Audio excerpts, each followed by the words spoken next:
الحمدللہ رب العالمین والعاقبۃ للمتقین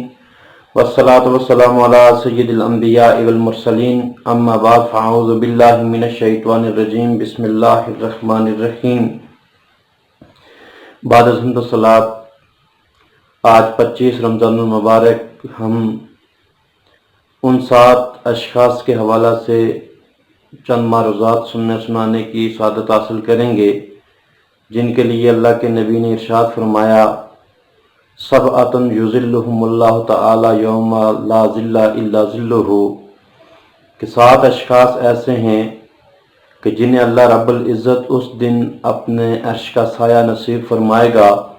جس دن اس کے عرش کے سائے کے سوا کوئی اور سایہ موجود نہیں ہوگا، اور وہ قیامت کا دن ہوگا جب سورج سوا نیزے پہ ہوگا، زمین الٹ دی جائے گی اور یہ تانبے کی ہوگی، انسان پسینے میں ڈوبا ہوا ہوگا، کوئی پرسان حال نہیں ہوگا۔ تو اللہ کے نبی نے فرمایا کہ 7 اشخاص اس وقت ایسے ہیں جنہیں اللہ رب العزت اپنے عرش کے سائے میں جگہ عطا فرمائے گا۔ وہ خوش نصیب کون ہیں؟ اللہ کے نبی نے فرمایا امام عادل، سب سے پہلے وہ حکمران جس نے مسلمان حکمران جس نے عدل کیا ہے، تو عدل کرنے والا حکمران وہ اللہ کے عرش کے سائے میں ہوگا۔ تو عدل ایک ایسی خوبی ہے کہ اگر ایک حکمران ہے وہ کوئی تہجد گزار نہیں ہے، وہ زیادہ نوافل نہیں پڑھ سکتا، صرف اپنے فرائض کو پورا کرتا ہے اور اپنی رعایا کے ساتھ عدل کرتا ہے، تو وہ وقت کا ولی ہے، تو اللہ رب العزت قیامت کے دن اسے اپنے عرش کے سائے تلے جگہ عطا فرمائے گا۔ دوسرا شخص اللہ کے نبی نے فرمایا شاب نشأ فی عبادت اللہ، وہ نوجوان جس کی جوانی اللہ کی عبادت میں گزری ہے، اللہ رب العزت اسے بھی اپنے عرش کا سایہ نصیب فرمائے گا۔ جوانی کی عمر ایسی ہوتی ہے جس میں انسان کی نفسانی خواہشات اپنے عروج پہ ہوتی ہیں، نفس انسان کو ہر طرف برائیوں کی طرف مائل کر رہا ہوتا ہے۔ ایسے عالم میں وہ نوجوان جو برائیوں کو چھوڑ کر اپنی جوانی اللہ کی عبادت میں صرف کرتا ہے، تو اللہ رب العزت قیامت کے دن اسے اپنے عرش کا سایہ نصیب فرمائے گا۔ اور تیسرا شخص اللہ کے نبی نے فرمایا رجل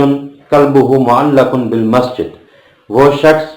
جس کا دل اللہ کے گھر کے ساتھ لگا ہوا ہوتا ہے،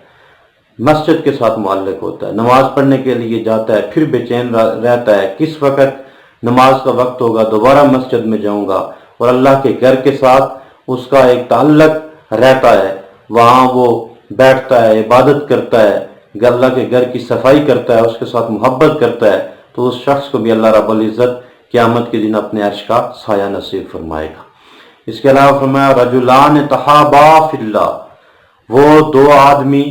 جو اللہ کی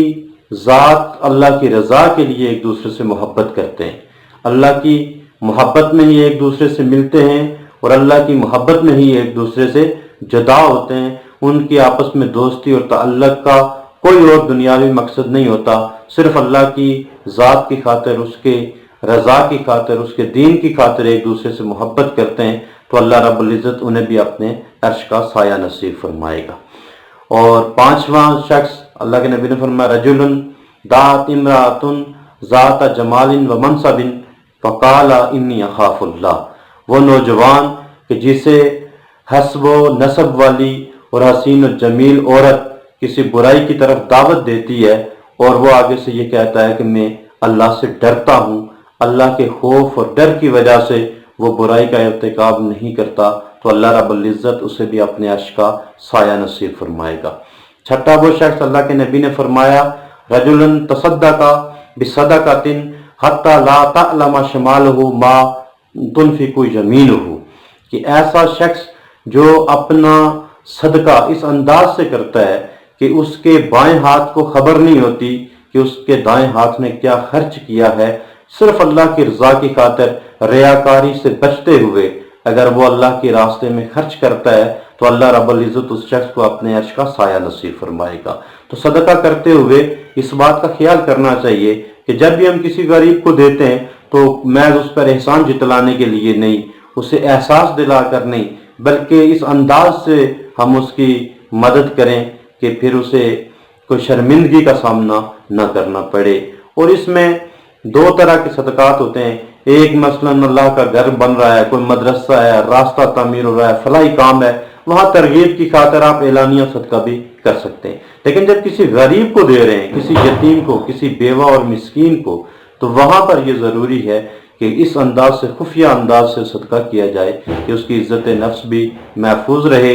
اور صدقہ بھی ہو جائے، تاکہ اسے کسی شرمندگی کا اور اس کی عزت سامنا نہ کرنا پڑے اور اس کی عزت نفس بھی مجروح نہ ہو۔ اور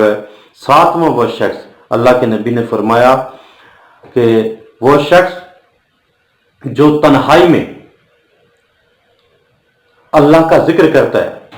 ذکر اللہ خالیا حتی فاضت عیناہ، کہ تنہائی میں اللہ کا ذکر کرتا ہے اور ذکر کرتے کرتے اس کی آنکھوں سے آنسو نکل جاتے ہیں، تو وہ شخص اللہ کے خوف اور خشیت کی وجہ سے آنسو نکلتے ہیں، تو اللہ رب العزت اس شخص کو بھی اپنے عرش کا سایہ نصیب فرمائے گا۔ تو یہ آنسو انسان کی آنکھ سے اللہ کے خوف کی وجہ سے نکلنے والا بڑا قیمتی آنسو ہے۔ اس آنکھ کو عین کہتے ہیں اور چشمے کو بھی عین کہتے ہیں۔ تو جو دنیاوی چشمہ ہے اس کا پانی وہ دنیا کی آگ کو بجھانے کے لیے کام آتا ہے، اور جو آنکھ عین ہے اس سے نکلنے والا پانی ایک قطرہ بھی یہ جہنم کی آگ کو بجھانے کے لیے کافی ہوتا ہے۔ اللہ کے نبی نے فرمایا کہ اللہ کے خوف کی وجہ سے مکھی کے سر برابر بھی اگر کسی کی آنکھ سے آنسو ٹپکتا ہے تو وہ جہنم کی آگ کو بجھا دیتا ہے۔ تو اللہ رب العزت سے دعا ہے کہ رب کائنات ہمیں بھی ان خوش نصیب اشخاص میں سے فرمائے کہ جنہیں قیامت کے دن اللہ رب العزت اپنے عرش کا سایہ نصیب فرمائے گا۔ وما علیہ الا البلاغ المبین۔